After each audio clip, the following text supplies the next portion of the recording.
பார்க்க போகிற ரெசிபி நல்ல டேஸ்டியான க்ரீமியான ஒரு டெசர்ட் ஐட்டம் தாங்க இன்றைக்கி நம்ம பார்க்க போகிறோம். பாசுந்தி எப்படி பண்ணலாங்கிறத பார்க்கலாம் வாங்க. பாசுந்திக்கு தேவையான பொருட்கள்லாம் என்னென்னு பார்க்கலாம் வாங்க. இதில் 1 லிட்டர் திக்கான பால் எடுத்து வச்சுருக்கேன், தண்ணி எதுவும் சேர்க்கல. இதில் ஒரு 50லேருந்து 100 கிராம் அளவுக்கு சர்க்கரை எடுத்துருக்கிறேன். ஸ்வீட் உங்களுக்கு தகுந்த மாதிரி நீங்கள் கூட்டவும் குறைக்கவும் செஞ்சுக்கலாம். இதுல 10 பாதாம ஊற வச்சு இந்த மாதிரி பொடி பொடியா நறுக்கி வச்சிருக்கிறேங்க. அதே போல முந்திரியையும் 10 முந்திரியை பொடி பொடியா நறுக்கி வச்சிருக்கிறேன். இந்த முந்திரியை நம்ம பேஸ்ட் போல பால் விட்டு அரைக்க போறோம். ஏன்னா பாசுந்தி கொஞ்சம் திக்னஸ் கிடைக்கும் அப்படிங்கிறதுனால. இதுல ஒரு 2 பிஞ்ச் குங்குமப்பூ எடுத்திருக்கிறேன். கலருக்காகவும் அந்த குங்குமப்பூ ஃபிளேவருக்காகவும் நான் எடுத்திருக்கிறேன். ஜாதிக்காய் எடுத்திருக்கிறேங்க. ஜாதிக்காய் ஒரு 1/4 ஸ்பூன் அளவுக்கு துருவி தான் நம்ம போட போறோம். அதனால ஜாதிக்காய் எடுத்திருக்கேன். இது இல்லைனாலும் ஒன்றும் பிரச்சனை இல்லை. அதே மாதிரியே ஏலக்காவை பொடிச்சு வச்சிருக்கிறேன். இது ஒரு 1/2 ஸ்பூன் சேர்த்துக்கலாம்.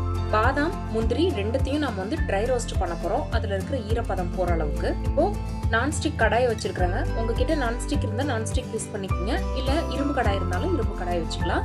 ஏன்னா பாசுந்தி பண்ணும்போது பால் வத்துறப்போ உங்களுக்கு சுத்தியும் ஆடையா படியும். அதை நல்லா எடுத்து விடணும். அப்பதான் பாசுந்தி நல்லா டேஸ்டா இருக்கும்.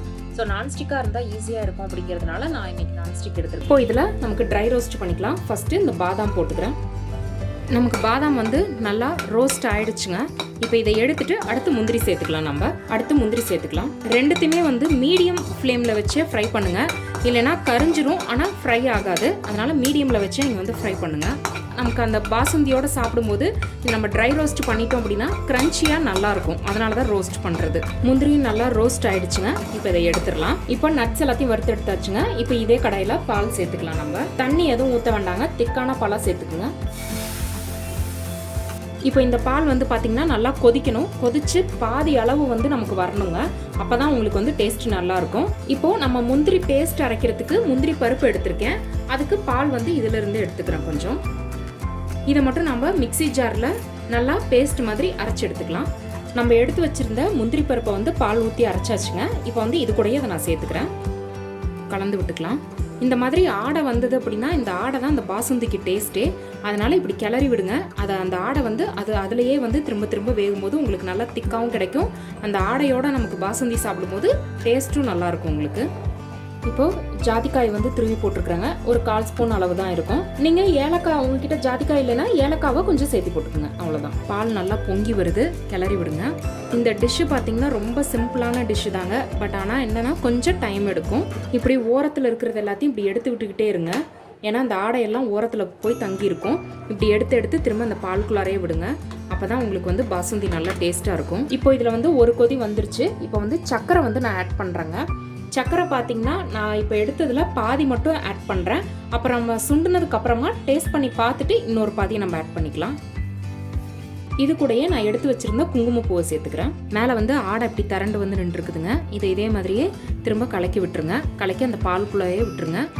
மறுபடியும் திரும்ப இன்னும் கொஞ்சம் நேரத்தில் திரும்ப ஆடை கட்டும். அதையும் இதே மாதிரியே அந்த பால்லையே கலந்து விடுங்க. இப்படி ஓரத்தில் இருக்கிறது எல்லாத்தையும் இப்படி அடிக்கடி எடுத்து விட்டுக்கிட்டே இருங்க. இப்போ நமக்கு பால் வச்சு ஒரு 10 நிமிஷம் ஆயிருக்குதுங்க. 10 நிமிஷம் ஆனதுக்கு அப்புறமா நம்ம வறுத்து வச்சிருக்கிற இந்த பாதாம் முந்திரியில ஒரு பாதியை மட்டும் இப்போ நான் சேர்த்துக்கிறேன். மிச்ச பாதியை கடைசியாக இறக்கும் போது நம்ம சேர்த்துக்கலாம். ஏன்னா இப்போ நம்ம இதில் சேர்க்கும் போது அந்த பாதாம் முந்திரியோட ஃப்ளேவரும் பாசுந்தியில் இறங்கி நல்லா இருக்கும். அதனால பாதி மட்டும் இதில் சேர்த்துக்கிறேன். இப்போ நான்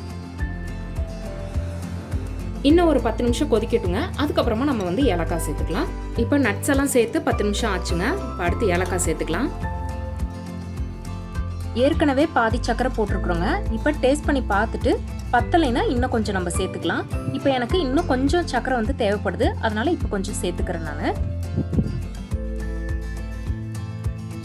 பாசுந்தி சூப்பராக ரெடி ஆயிடுச்சுங்க. பாருங்க, ஃபஸ்ட்டு ஊற்றும் போது தண்ணியாக இருந்தது. இப்போ நல்லா திக்காயிட்டு வந்துருச்சு. இப்போ நம்ம ஸ்டவ் ஆஃப் பண்ணிடலாம். ஆஃப் பண்ணிவிட்டு இது நல்லா ஆற விட்டுட்டு நீங்கள் ஃப்ரிட்ஜில் வச்சு ஒரு 1 மணி நேரத்துலேருந்து 2 மணி நேரம் வரைக்கும் நல்லா ஃப்ரிட்ஜில் கூல் பண்ணிடுங்க.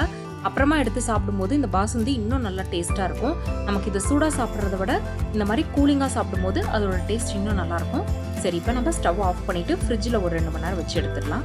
இன்றைக்கி எனக்கு இந்த பாசுந்தி ரெடி ஆகிறதுக்கு பார்த்தீங்கன்னா எனக்கு சரியாக ஒரு 3/4 மணி நேரம் ஆச்சுங்க. நமக்கு பாதியாக சுண்டி வரதுக்கு. இப்போ பாசுந்தியை நமக்கு ஃப்ரிட்ஜில் வச்சு ஒரு 1.5 மணி நேரம் ஆயிடுச்சுங்க. இப்போ நான் வெளியே ஓப்பன் பண்ணுறேன். நல்லா அந்த நம்ம போட்டிருந்த குங்குமப்பூ எல்லாமே நல்லா கலர் இறங்கியிருக்கு. பாருங்கள் எவ்வளோ நல்லா திக்காக இருக்குது. அந்த ஆடையெல்லாம் வந்து பார்த்திங்கன்னா அப்படியே இது கூட க்ரீமியாக நல்லா சூப்பர் டெக்ஸ்சராக இருக்குது. இப்போ ஒரு பவுலில் ஊற்றி சர்வ் பண்ணிடலாம். பாசுந்தி சூப்பராக ரெடி ஆயிடுச்சுங்க. இப்போ நான் சர்வ் பண்ணும்போது ரோஸ்ட் பண்ண அந்த நட்ஸ் எல்லாத்தையும் நான் மேலே போட்டு சர்வ் பண்ணியிருக்கேன். ரொம்ப சூப்பராக இருக்குது. இதை நீங்களும் வீட்டில் ட்ரை பண்ணி பாருங்கள். ட்ரை பண்ணி பார்த்துட்டு எப்படி இருக்குங்கிறத கமெண்ட் பாக்ஸில் சொல்லுங்கள்.